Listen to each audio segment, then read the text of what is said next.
మరొక రెసిపీతో మీ ముందుకు వచ్చేసాను. ఆ రెసిపీని ఎలా తయారు చేయాలో చెప్పేమంటారా? చెప్పు. ఈ వీడియో చూసాక గులాబ్ జామ్ తయారు చేయడం ఎంత ఈజీనా అని మీరే అంటారు. ఈ మాత్రం ఇస్తే చాలు చెలరేగిపోతారు. ముందుగా పాలు కాసుకుని పక్కన పెట్టుకుందాం. ఏదైనా సరే మనం కొలతల ప్రకారంగా తీసుకుంటే పర్ఫెక్ట్గా వస్తాయి. గులాబ్ జామ్ పిండి ఒక కప్ తీసుకుందాం.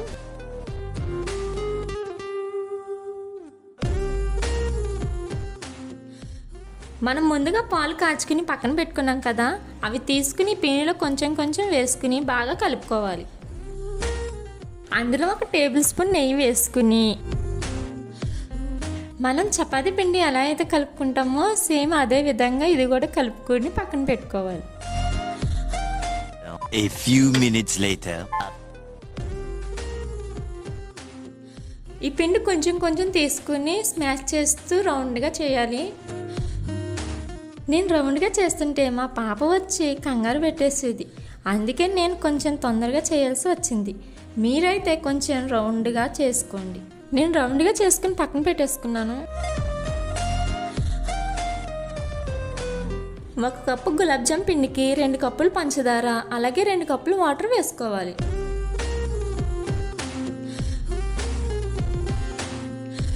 నేనైతే పంచదార 2 కప్పులు వేసుకున్నాను. ఒకవేళ పాకం ఎక్కువ కావాలనుకుంటే మీరు 3 కప్పులు కూడా వేసుకోవచ్చు. మనం అన్నీ వేసుకున్న తర్వాత బౌల్ తీసుకెళ్ళి స్టవ్ ఆన్ చేసుకుని స్టవ్ మీద పెట్టుకోవాలి. మంట మీడియం ఫ్లేమ్లో పెట్టుకోవాలి. అందులో 3 యాలక్కాయలు వేయాలి. వేసుకున్నాక బాగా కలుపుకోవాలి. అలాగే నిమ్మకాయ ఒకటి పిండుకోవాలి, ఎందుకంటే పాకం గడ్డ కట్టకుండా ఉండడానికి. పంచదార కరిగిన తర్వాత పక్కన పెట్టేసుకోవాలి. పక్కన పెట్టేసుకున్న తర్వాత ఇంకో బౌల్ తీసుకుని స్టవ్ ఆన్ చేసుకుని అందులో ఆయిల్ వేసుకోవాలి. ఆయిల్ మరిగిన తర్వాత మనం ముందుగా ప్రిపేర్ చేసుకున్న గులాబ్ జాముల్ని ఆయిల్ వేసుకుని ఫ్రై చేసుకోవాలి.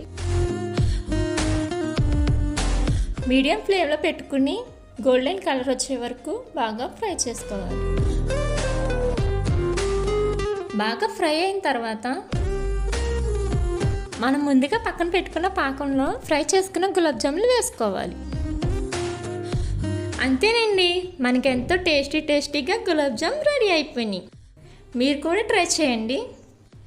పాకంలో వేసిన తర్వాత 20 మినిట్స్ పక్కన పెట్టేసుకోండి. 20 మినిట్స్ తర్వాత తింటే వెన్నలా కరిగిపోతాయండి, చాలా బాగుంటాయి. మీరు కూడా ట్రై చేయండి. మరో మంచి వీడియోతో మళ్ళీ మీ ముందుకు వస్తాను. Bye.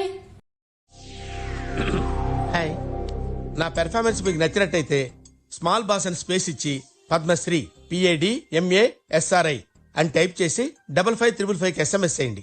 Please vote for me. Thank you.